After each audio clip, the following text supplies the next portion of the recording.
During pre-season, the Community Shield, and our first 2 games of the new campaign, one big issue has stood out that Arne Slot will need to sort out. It's all about defensive transitions. These are the moments right after we lose the ball. The way your team sets up in possession and how your rest defense is positioned plays a big role in how well you deal with these situations. Alright, enough talking. Hit those like and subscribe buttons and let's get into the analysis. To understand how this issue without the ball has come about, we first need to look at what changed when we have the ball. On the screen you can see how we lined up in possession last season. The backline stayed compact and narrow, while the midfield had Gravenberch and McAllister positioned in a staggered line. This setup helped protect the half spaces. We also had Szoboszlai playing higher up the pitch, and his natural instinct to counter press and chase second balls made a big difference. So, for example, when we went long and didn't win the first ball, we still had enough players in the right areas to win the second ball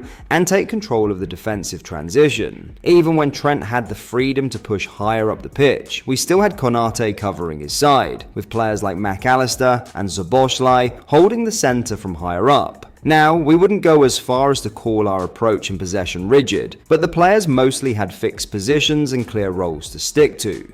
Compare that to how we're trying to play this season, and the difference is huge. So far this season, we're asking more players to be fluid on the ball. You could say that Gakpo, Kerkez, Van Dijk and Konate are the only ones with fixed and consistent roles. The rest, not so much. Both Salah and Frimpong have switched between holding the width and stepping into the right half space. Ekitike and Wirtz have the freedom to roam up the pitch or drop deeper to offer passing options. Even the double pivot players take turns dropping into the first line or drifting out wide. Now, is this a good thing? Absolutely. It lets players move into the areas where they're most effective. It's also a great way to deal with man-marking pressing systems, because those movements pull defenders out of position and open up space for us to attack. But like any system in football, it comes with both pros and cons. Let's break it down. As the great Maya Amador pointed out on X, every manager has to balance the risks they take.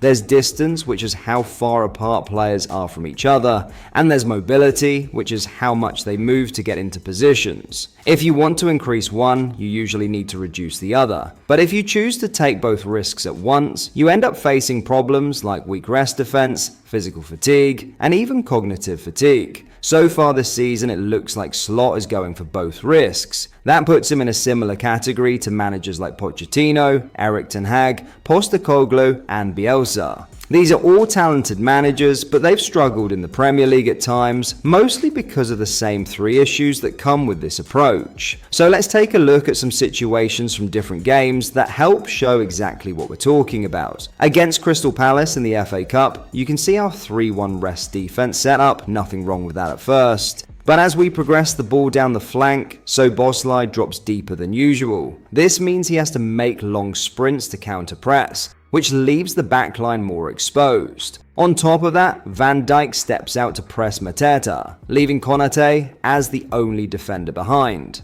That creates a 1 versus 1 situation in the middle, with open space on either side of the centre-backs. That's exactly how the transition happened. You can also see just how much ground our players have to cover to get back and stop the chance. A second moment from the same match shows how all these rotations can leave players in unfamiliar roles. Jones ends up as the right back. Now, it made sense for him to be in that space at the time, but having a more press-resistant player on the ball in the middle would have helped us control the situation better. Instead, Szoboszlai loses possession, and the distance between our centre-backs is poor. Jones has to cover a huge amount of space to try and track Isa, which he fails to do, because he's simply not a right back and doesn't defend like one. Now moving on to the Bournemouth game, where we conceded 2 goals from transitions. Take a look at our right back's positioning in this moment, but more importantly, pay attention to the rest defense setup and Robertson's body orientation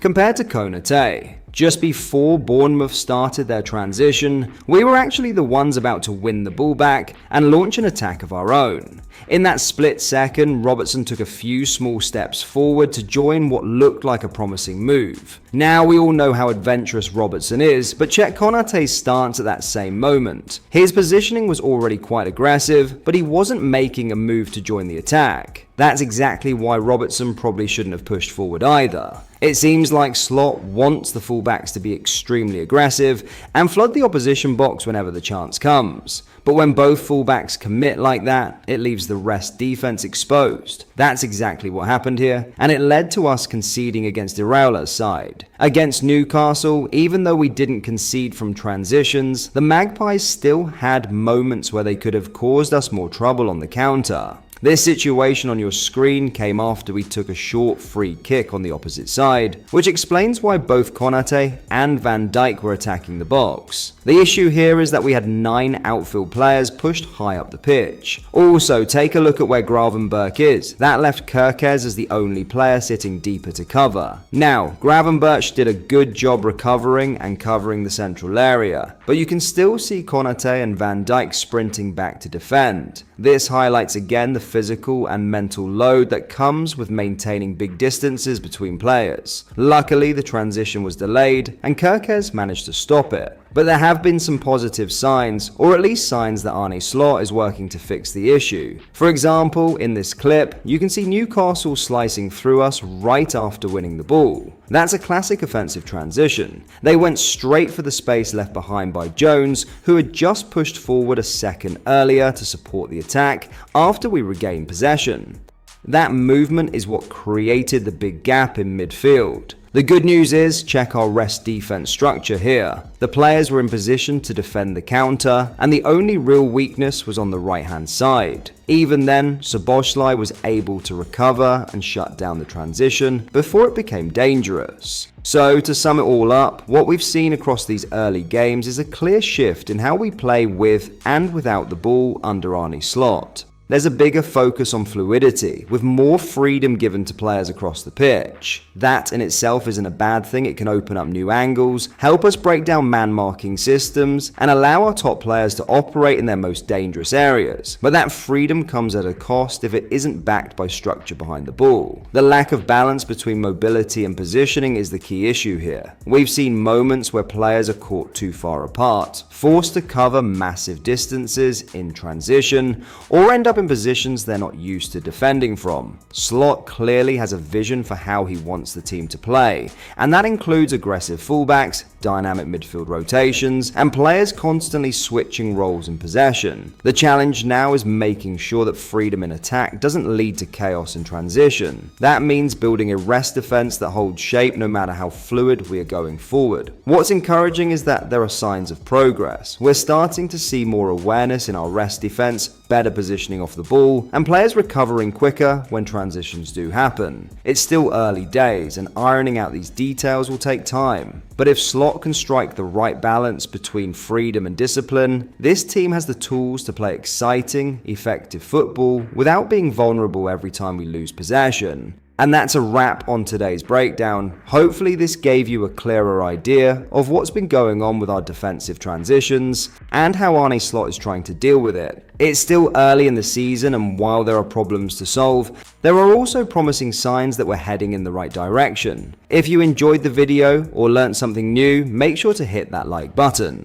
Drop your thoughts in the comments. We'd love to hear what you think about the way we're trying to play. And of course, if you haven't already, don't forget to subscribe so you don't miss the next one. Thanks for watching, and we'll see you in the next video.